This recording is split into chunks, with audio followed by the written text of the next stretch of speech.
Hi all, welcome back to K2CAC. ഇന്ന് തൊട്ട് നമ്മൾ ജാവാ സ്ക്രിപ്റ്റിൻ്റെ പുതിയൊരു മലയാളം വീഡിയോ സെക്ഷൻ സ്റ്റാർട്ട് ചെയ്യുവാണ്.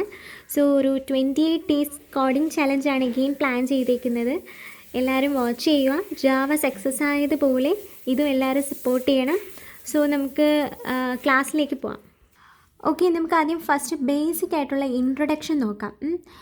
സോ ജാവ സ്ക്രിപ്റ്റ് എന്ന് കേൾക്കുമ്പോൾ തന്നെ എല്ലാവരും വിചാരിക്കും എന്താ ജാവയായിട്ട് സിമിലാരിറ്റി ഉണ്ടെന്ന്. അല്ല, എൻറ്റയർലി ഡിഫറെൻറ്റ് ഫ്രം ജാവ. അല്ലെങ്കിൽ നമുക്ക് എന്താ പറയുക, ജാവയായിട്ട് അങ്ങനെ പ്രത്യേകിച്ച് റിലേഷൻഷിപ്പ് ഒന്നുമില്ല. ഇതിന് നമ്മൾ ആദ്യം ഇവർ ഹോസ്റ്റ് ചെയ്തിരുന്ന നെയിം ലൈവ് സ്ക്രിപ്റ്റ് എന്നായിരുന്നു ഈ ജാവ സ്ക്രിപ്റ്റിന് പകരം. പിന്നെ ഒരുപാട് ജാവ യൂസ് ചെയ്യുന്ന ജാവ ഡെവലപ്പേഴ്സൊക്കെ ഇത് യൂസ് ചെയ്തത് കൊണ്ട് മാത്രമാണ് ഇതിന് ജാവ സ്ക്രിപ്റ്റ് എന്ന് പറയുന്നൊരു പേരിലോട്ടൊരു ട്രാൻസ്ഫോർമേഷൻ വന്നത്. ഇതൊരു സ്ക്രിപ്റ്റിംഗ് ലാംഗ്വേജ് ആണ്. സ്ക്രിപ്റ്റിംഗ് ലാംഗ്വേജ് എന്താണെന്നൊക്കെ ഇനി അങ്ങോട്ടുള്ള ക്ലാസ്സിൽ ഡീറ്റെയിൽ ആയിട്ട് മനസ്സിലാക്കി തരാം.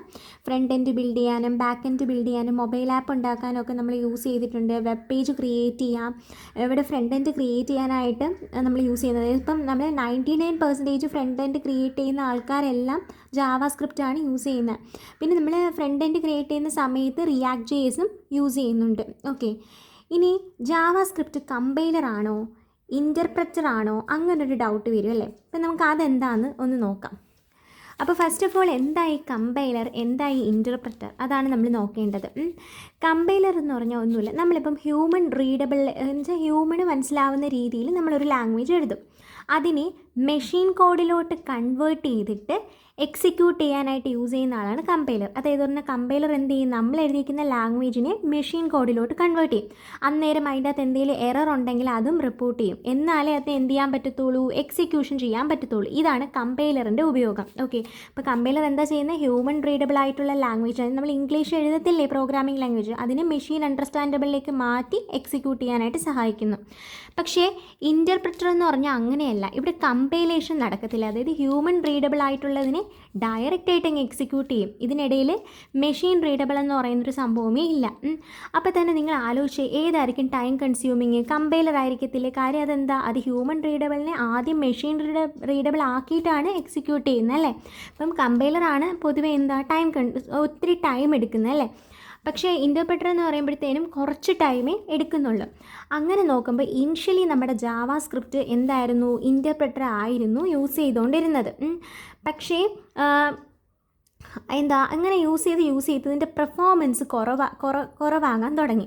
അതുകൊണ്ട് ഒരു എക്സ്റ്റെൻറ്റ് എത്തിയപ്പോൾ നമ്മുടെ ജാവ സ്ക്രിപ്റ്റ് ഈ കമ്പൈലർ പ്ലസ് ഇൻ്റർപ്രറ്റർ ആണെന്ന് നമുക്ക് പറയാം. അതായത് കുറച്ച് കമ്പൈലേഷനും ഉണ്ട്, കുറച്ച് ഇൻ്റർപ്രറ്ററും ഉണ്ട്. കാര്യം എന്തുവാ, ഈ ഇൻ്റർപ്രറ്റർ എന്ന് പറയുന്ന ഒരു സംഭവം യൂസ് ചെയ്ത് ഇതിൻ്റെ പെർഫോമൻസ് കുറയാൻ തുടങ്ങി.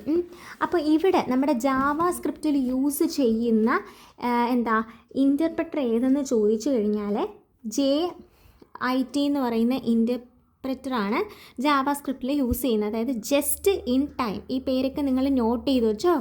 ഓക്കെ, JIT എന്ന് പറയുന്ന ഇൻ്റർപ്രറ്ററാണ് നമ്മൾ ജാവ സ്ക്രിപ്റ്റിൽ യൂസ് ചെയ്യുന്നത്. അപ്പോൾ ഇതെന്താ ചെയ്യുന്നതെന്ന് പറഞ്ഞാൽ, അതായത് ഈ ജസ്റ്റ് ഇൻ ടൈമിൻ്റെ ഫംഗ്ഷൻ എന്താണെന്ന് പറഞ്ഞാൽ, നമ്മൾ ജാവ സ്ക്രിപ്റ്റിൽ എഴുതുന്ന സോഴ്സ് കോഡിനെ ആദ്യം ബൈറ്റ് കോഡാക്കും. ഓക്കെ, എന്നിട്ട് എന്താ ഈ ബൈറ്റ് കോഡ് എന്ന് ആദ്യം പറഞ്ഞത്, എന്നിട്ട് ബാക്കി നോക്കാം. ബൈറ്റ് കോഡ് എന്ന് പറഞ്ഞാൽ ഒന്നുമില്ല, നമ്മൾ ഹ്യൂമൻ റീഡബിളിനെ മെഷീൻ റീഡബിൾ ആക്കിയിട്ടല്ലേ എക്സിക്യൂട്ട് ചെയ്യുന്നത്. ഈ ഹ്യൂമൻ റീഡബിളിനും മെഷീൻ റീഡബിളിനും ഇടയിൽ ഒരു കോഡ് റെപ്രസെൻറ്റേഷൻ ഉണ്ട്. അതിനെയാണ് ബൈറ്റ് കോഡ് എന്ന് പറയുന്നത്. ഇത് ന്യൂമറിക്കലി 0101, അതായത് നമ്മുടെ ബൈനറി ഡിജിറ്റ്സ് ആയിട്ടായിരിക്കും ഇരിക്കുന്നത്. മനസ്സിലായോ?